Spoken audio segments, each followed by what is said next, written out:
I was 63 years old, sitting across from a physician I respected, describing symptoms I had been documenting for 8 months. Word retrieval delays, recall gaps that were getting longer, not shorter. A specific kind of mental friction that had no name but was unmistakably new. He listened carefully. He reviewed my results. And then he told me something I have never forgotten. Not because it was wise, but because it was the most consequential piece of wrong advice I have ever received. He told me to accept it. Not in those words.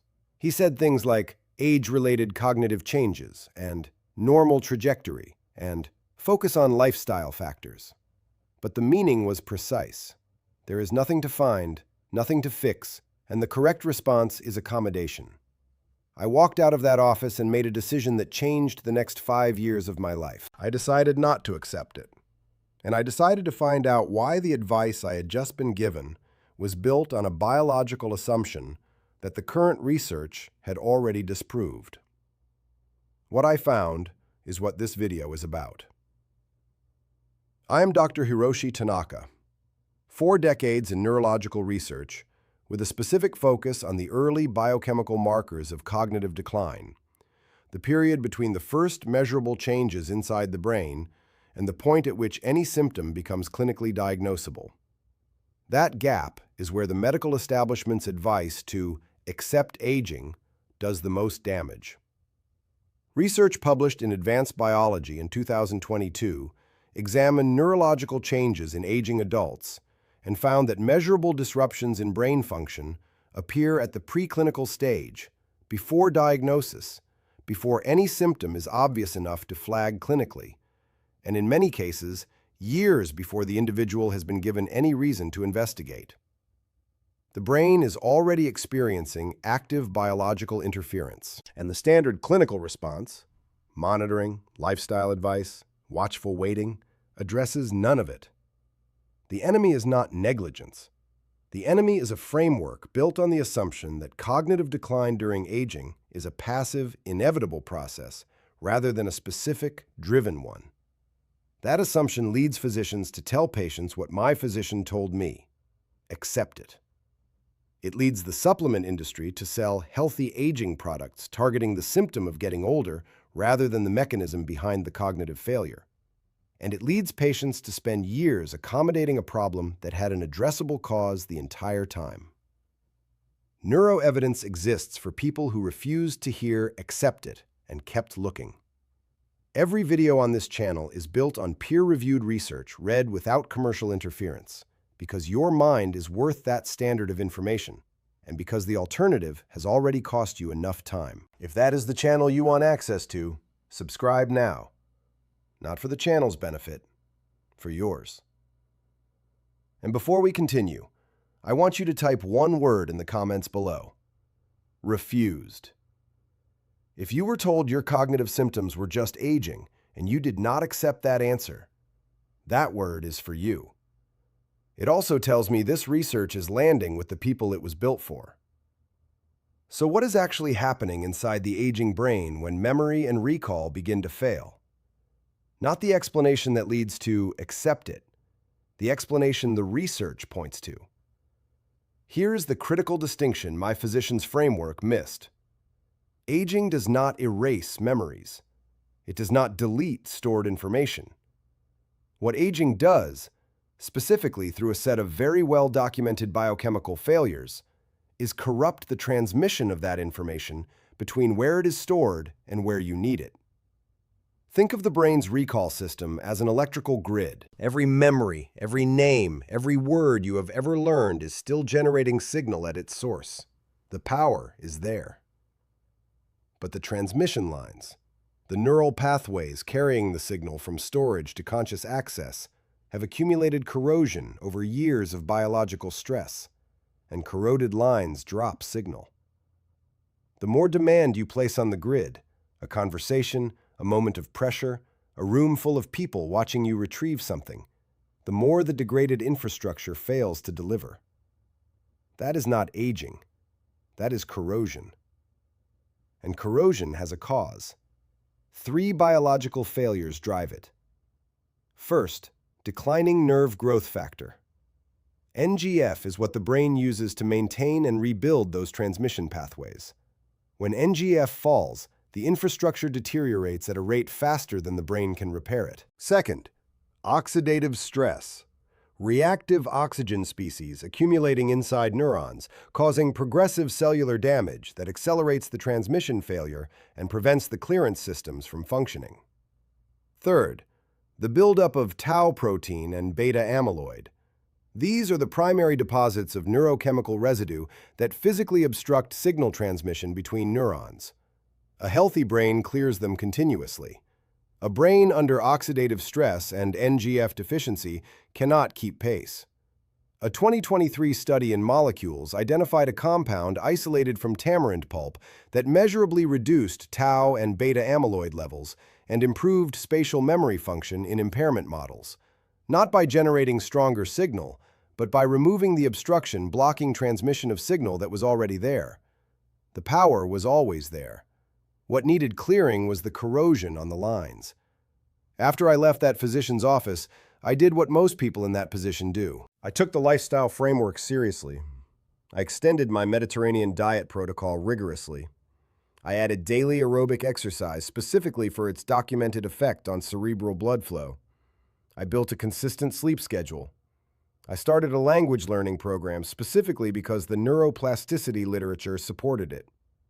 I added resveratrol, CoQ10, and a phosphatidylserine complex, 3 compounds with genuine biological rationale that had been associated with cognitive support in the research I reviewed.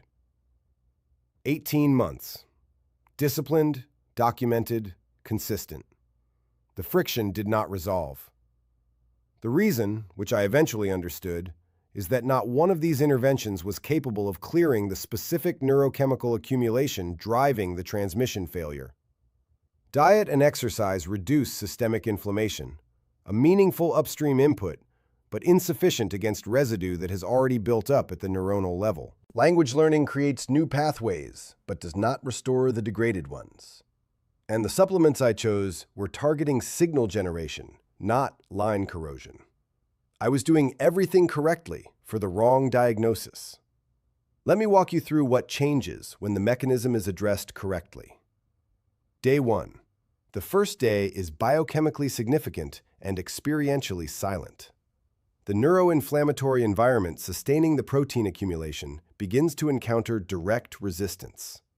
Antioxidant enzyme pathways start increasing their activity. The cellular conditions inside the neurons begin shifting toward ones in which active clearance is possible. The transmission lines do not feel any clearer. The corrosion is beginning to be addressed at the molecular level for the first time. A necessary precision here. This only holds if the active compounds reach the neurons in concentrations sufficient to initiate this process. A formulation that degrades before crossing into circulation never arrives at the site of the problem. An intervention that surrenders before reaching the transmission lines is no intervention at all. Day 3. A patient I followed closely, 64 years old, also told by his cardiologist to manage expectations around his cognition, described this to me later. He was in a professional meeting. A colleague asked him to recall the specific terms of a decision made in a meeting 3 months prior. The answer came immediately. Fully formed, without searching. But what he came back to tell me about was not the answer arriving. It was what did not arrive with it. For 2 years, every recall moment had been preceded by a specific tightening, the bracing anticipation of the moment his mind might simply not deliver. On day 3, in that meeting, a colleague asked the question, and his mind answered it, and the tightening never appeared. He told me, I had forgotten what it felt like to just answer. Day 2. What made that possible? On day 2, while nothing visible changed for him, his brain's autophagy mechanisms were operating at measurably elevated capacity. Tau protein was being broken down between neurons. Beta amyloid accumulation was decelerating as the clearance system began recovering function. GPX and SOD antioxidant enzyme activity, the specific pathways documented in the 2023 molecules research, was increasing, reducing the oxidative pressure that had been accelerating the corrosion for years. NGF synthesis was beginning its recovery arc, rebuilding the infrastructure that transmission depends on. Day 2 felt like nothing. Day 2 was where everything that followed became structurally possible. Day 5. By day 5, someone else notices before he does. His wife had developed a quiet habit she had never named, a slight conversational lean, a readiness to complete a sentence, redirect a topic, fill in a pause before it became uncomfortable, that she had built into her side of every conversation over 2 years. On day 5, he noticed her not doing it. There were no pauses to fill. He was moving through conversations directly, without the internal scaffolding he had quietly constructed to manage the gaps. The specific fear of being perceived as diminished, which had reorganized nearly every social interaction he had, began, visibly and measurably, to lift. Day 7. Day 7 is not a milestone. It is a recognition. He drove to an appointment he had attended many times. The route was immediate. He did not second-guess a single turn. He sat in the waiting room and recalled his medical history in full sequence, without notes. And then, he told me, he sat quietly for a moment and thought one thing. I'm back. Not better, not improving. Back. The version of himself that had never needed to brace for the moment his own mind might fail him. That version had been there the entire time. The transmission lines had simply been too corroded to carry him through. Most interventions in this category fail not because the intention is wrong, but because they never engage the actual mechanism. Before I tell you what I found, here are the 4 criteria I applied. First, it must support NGF synthesis through a verified biological mechanism. Without NGF recovery, the transmission infrastructure continues deteriorating regardless of what else the formulation contains.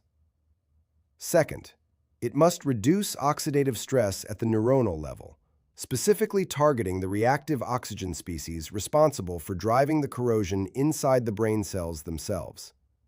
Systemic antioxidant activity is not sufficient. The problem is inside the neuron. Third, it must initiate active clearance of tau protein and beta amyloid, not slow their accumulation slightly, clear what is already built up. This is the criterion that nearly every product currently on the market fails to meet, because it requires a compound with documented action on these specific proteins, not a general anti-inflammatory profile. Fourth, the delivery format must physically reach the brain. A compound that cannot cross into neuronal tissue in effective concentration is not addressing any of the above 3 criteria, regardless of what the label claims. Delivery is not a secondary consideration. It is the prerequisite for everything else. I applied these 4 criteria without compromise. Very few things survived them.